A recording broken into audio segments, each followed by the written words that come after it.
Hi hello welcome to today reports. இப்போ நம்ம பார்க்க போகிறது சேலஞ்சர்ஸ் ஆங்கில படத்தினுடைய திரை விமர்சனத்தை பற்றி தான் பார்க்க போகிறோம்.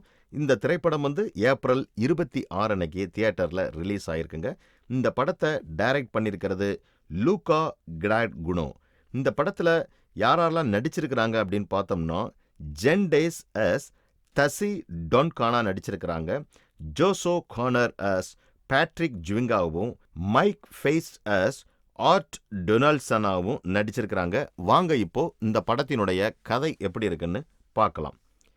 இந்த மூவியில் நிறைய க்ளோஸ்அப் ஷாட்ஸ் வச்சு ரொம்ப செக்ஸியாகவும் மற்றும் ஜஸ்ட் சீனோட ஒரு டாப் சைக்கோ ட்ராமா தாங்க இந்த படம். இந்த படத்தில் நிறைய ஆக்ஷன் சீன்ஸை டென்னிஸ் கோர்ட்டில் தான் எடுத்திருக்கிறாங்க.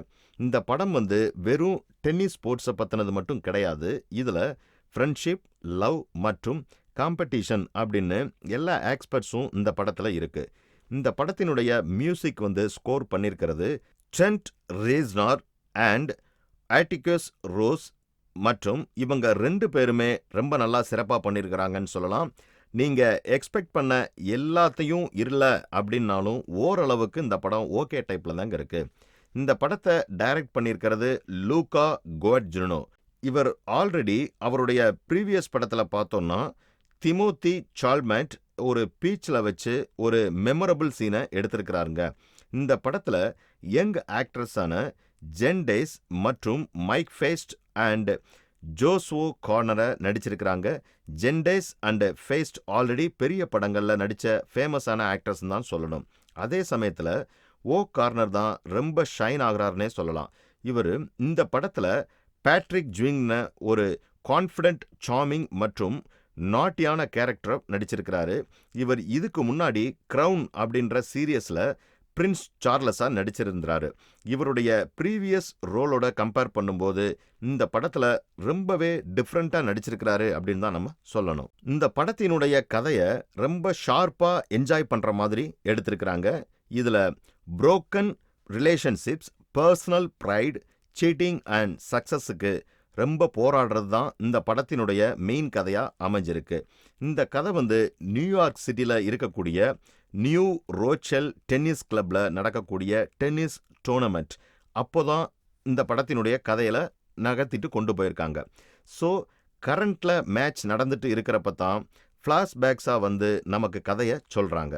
ஸோ பேட்ரிக் அண்ட் ஆர்ட் 2 பேருமே ஓல்டு போரிங் ஸ்கூலோடைய ரொமான்டிக்ஸ் அண்ட் அதுக்கு அப்புறம் டென்னிஸ் டோர்னமெண்ட்டை ஆடுறாங்க.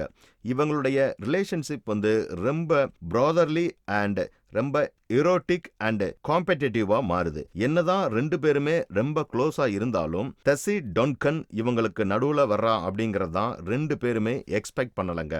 ஹை ஸ்கூல் கேர்ளான டெசி டென்னிஸில் ரொம்ப நல்லா விளையாடக்கூடிய ஒரு பிளேயர் மற்றும் இவங்க ஒரு பெரிய ஸ்டாராக வருவாங்கன்னு எக்ஸ்பெக்ட் பண்ணுறாங்க. ஆர்ட் அண்ட் பேட்ரிக் 2 பேருக்குமே டெஸ்ஸியோட ஸ்கில்ஸ் ரொம்ப பிடிச்சு போயிடுது. அதனால் அவளுடைய ஃபோன் நம்பரை கேட்குறாங்க. அது அப்படியே போய் கடைசியில் ஒரு சீப்பான ஹோட்டல் ரூமில் 3 பேரும் ஒரு நைட்டை ஸ்பெண்ட் பண்ணுறாங்க. ஸோ அதுக்கப்புறம் டெஸ்ஸி என்ன சொல்கிறா அப்படிங்கிறதான் அடுத்த நாள் நடக்க போகிற டென்னிஸ் மேட்ச்சில் யார் ஜெயிக்கிறாங்களோ அவங்களுக்கு தான் ஃபோன் நம்பர் கொடுப்பேன் அப்படின்னு சொல்லிடுறா.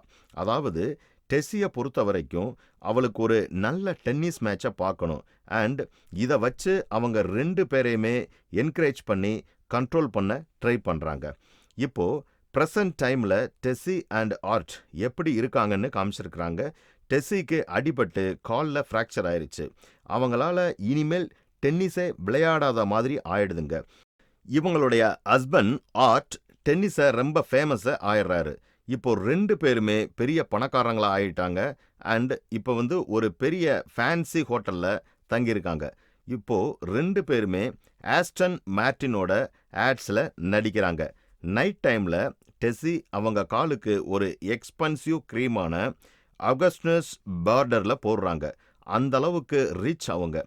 இந்த படத்தினுடைய டைரக்டர் கிடாட்குனோ அவங்கக்கிட்ட இருக்கிற பணத்தை வச்சு படத்தை ரொம்ப எக்ஸ்பென்சிவான விஷயங்களை யூஸ் பண்ணுறாங்க. அந்த வகையில் ஃபேமஸ் டிசைனரான ஜொனாத்தன் ஆண்டர்சன் தான் இந்த படத்தினுடைய காஸ்டியூம் டிசைனர். இவருடைய காஸ்டியூம் எல்லாமே ரொம்ப ஸ்டைலிஷாகவும் மற்றும் ஃபேஷனாகவும் இருக்குன்னு சொல்லலாம். குடாகிங்கோட ப்ரீவியஸ் படங்களை பார்த்தீங்க அப்படின்னா, அதில் வரக்கூடிய காஸ்டியூம்ஸ் எல்லாமே ரொம்ப ஃபேஷனாக ட்ரெண்டிங்காக ஆயிடுது. அதே மாதிரி தான் இந்த படத்துலையும் இருக்கு அப்படின்னு நம்ம சொல்லலாம். என்னதான் ஆர்ட் ஆஃப் பிளேயரா இருந்தாலும் இப்ப நிறைய மேட்ச்ல தோத்துட்டு வர்றாரு. அதனால இவருக்கு கான்ஃபிடன்ஸ் மறுபடியும் கிடைக்கிறதுக்கு டெஸ்ஸி இவங்கள சின்ன சின்ன டோர்னமெண்ட் மேட்சுக்கு அனுப்புறா. அப்போதான் பேட்ரிக்க பார்க்கறாங்க. பேட்ரிக்கால சக்சஸ்ஃபுல்லா முடியல மற்றும் அவருடைய பழைய ஃப்ரெண்ட்ஸ் கிட்ட இருந்து விலகி வந்துட்டாருங்க. கடைசியில பேட்ரிக்குக்கும் ஆர்ட்டுக்கும் ஃபைனல் மேட்ச் நடக்கும்போது ரொம்ப இன்டென்ஸா போகுது. ஆனா காமெடியான மேட்சாக ட்ரால முடிஞ்சிருதுங்க. இது கிட்டத்தட்ட பார்த்தோம் அப்படின்னா சாட்டர்டே நைட் லைவோட ப்ரூஃப் மாதிரி இருக்கு அப்படின்னு நம்ம சொல்லலாம். இந்த படம் ஒரு மிக்ஸ் ஆஃப் டிராமா மற்றும் காமெடினே சொல்லலாம். இந்த படம் ரொம்ப சீரியஸா இருக்கவே இருக்காது. அதே சமயத்துல கேரக்டர்ஸ் எல்லாருமே ஆன்டி ஹீரோஸ் தான். ஏன்னா எல்லாருமே ரொம்ப நல்லவங்க இல்ல. நீங்க இந்த படத்தை பார்க்கும்போது உங்களுக்கு ஒரு கேரக்டர் மற்ற கேரக்டரை விட அதிகமாக பிடிக்கலாம். ஆனா பர்டிகுலரா எந்த கேரக்டருமே ரொம்ப சீரெல்லாம் பண்ண மாட்டாங்க. டென்னிஸ் கோர்ட்ல உள்ளேயும் வெளியேயும் என்ன நடக்குது அப்படிங்கிறதான் சுவாரஸ்யமா எடுத்திருக்கிறாரு இயக்குனர். இந்த திரைப்படத்தை பார்க்கும்போது ஈவென்ட்ஸ் எல்லாம் எப்படி முடியுது அப்படிங்கிறத பார்க்கறதுக்கு ரொம்ப ஆவலா இருக்குங்க. ஸோ இந்த படத்தை நீங்க கண்டிப்பா தியேட்டர்ல போய் பார்த்து முழுக்க முழுக்க என்ஜாய் பண்ணலாங்க. இந்த மாதிரி சினிமா செய்திகளை உடனுக்குடன் சுவாரஸ்யமாக தெரிந்து கொள்ள தி தேர்ட் ஐ ரிப்போர்ட்ஸை பாருங்க. மறக்காம கமெண்ட் பண்ணுங்க, சப்ஸ்கிரைப் பண்ணுங்க, ஷேர் பண்ணுங்க.